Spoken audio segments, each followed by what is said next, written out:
J'aime bien faire les couleurs, j'adore faire les couleurs. Comment ça? C'est chouette. Pas mal aussi. Bonjour, aujourd'hui nous allons à la rencontre de Mons, donc qui est responsable, non, oh là là, directrice, oublie tout. Bonjour, aujourd'hui on est avec Mons. Cet accueil mexicain peut-être. À quel moment vous avez su que vous aimeriez faire ce travail? Si tu veux, mon parcours il m'a rattrapée toute seule. C'était dans un moment financier très compliqué, et quand tu as 2 enfants et que tu arrives dans un pays étranger, en fait, voilà, tu ne sais pas écrire très bien le français, t'exprimer, donc c'est compliqué à trouver un travail. Donc je me suis mis à faire mon travail, et la seule chose qui m'était venue à l'esprit, c'était de poser des extensions dans les campings. Et ainsi de suite, apprendre à faire mes couleurs par mes propres moyens, et apprendre à fabriquer mes bijoux, mes décors. Donc voilà, c'est mon parcours, et petit à petit, je suis tombée amoureuse de mon travail. Et depuis combien de temps vous êtes implanté ici, sur Alès? Sur Alès, depuis que j'ai démarré dans les marchés, et passé en 2020, ici sur la rue d'Avéjan, donc ça va faire 300 d'activité. Je vous demande aujourd'hui de me décrire votre activité. En quoi elle consiste? En quoi il consiste? Il consiste à donner de la vie à les plumes. Il consiste à faire juste un accessoire qui va complémenter les formes féminines. J'aime bien la tombée des plumes, j'aime bien les cheveux, j'aime bien la petite touche qui viennent tomber. Voilà, c'est vraiment... J'aime bien faire les couleurs, j'adore faire les couleurs. Et donc à chaque fois je suis étonnée de la réaction quand on les mélange. C'était devenu vraiment une passion. Et comment voyez-vous la relation client? Alors mes clients, comme j'ai dit à mes créateurs, parce que dans la boutique c'est un dépôt-vente des créateurs, et je travaille uniquement avec des créateurs comme moi, c'est-à-dire qui vivent que de leur savoir-faire. Et en fait, le but c'est que le client il sorte de la boutique content. Suivant que les clients ils arrivent, je suis très maladroite et je leur parle par tu. Je sais pas comment je les tutoie. Et ça fait partie de suite de nos relations entre nous.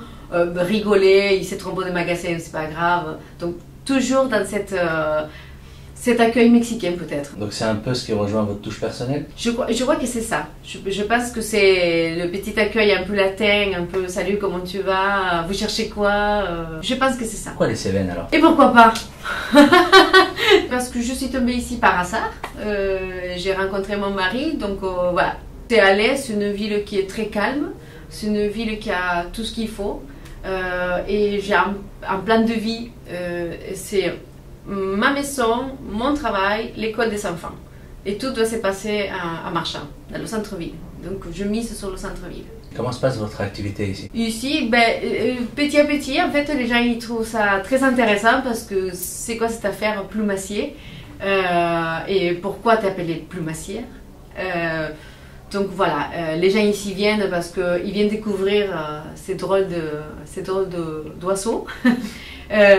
Donc qu'est-ce que c'est plume des quetzals, mais est-ce que c'est des plumes des quetzals? Donc voilà, c'est la curiosité, et après c'est le concept d'avoir tous les créateurs.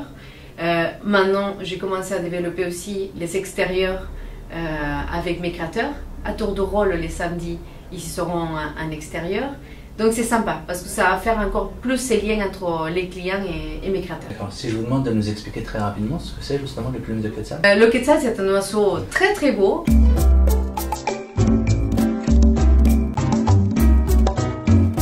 Les couleurs vertes avec des plumes qui mesurent au-delà d'1 mètre. C'est aussi le prénom de ma fille, de ma première fille. Et étant donné que je suis mexicaine, que mon travail c'est la plume, donc je me suis dit, pourquoi pas l'appeler plume de quetzal, histoire de faire un peu plus de bruit, que ça reste ma touche mexicaine, ici, dans les Cévennes. Quand on parle d'ici, quel est le lieu où vous ressourcez? Alors mon lieu de ressources c'est très bizarre, parce que mon lieu de ressources ça va être le sport. La salle de sport c'est vraiment un lieu de ressources. C'est là où je vais voir tout le monde, c'est là où tu prends des moments de calme. Après ça peut être un caillou, ça peut être un lieu de ressources. La moindre chose pour moi c'est un lieu de ressources. Le soleil, justement, le soleil, tu sors, tu manges. Soleil, c'est toutes nos ressources en fait. C'est l'énergie, je la prends de partout. Si vous pouviez être quelqu'un d'autre le temps d'une journée, qui aimeriez-vous être et pour quelle raison? Je pense que je voudrais être un oiseau, en fait. Voilà.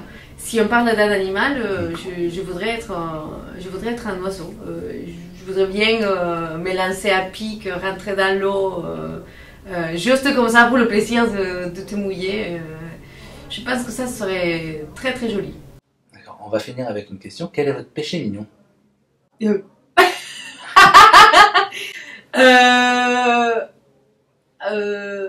C'est-à-dire? Alors, mon péché mignon, c'est peut-être d'avoir des petites choses à grignoter derrière, dans la partie privée de la boutique. Dites la réserve, que pour moi c'est une cafétéria, un salon, voilà. Et là-dedans, il y a plein de choses à grignoter tout le temps. Et enfin, pour finir, on va te demander, comme c'est un projet collaboratif,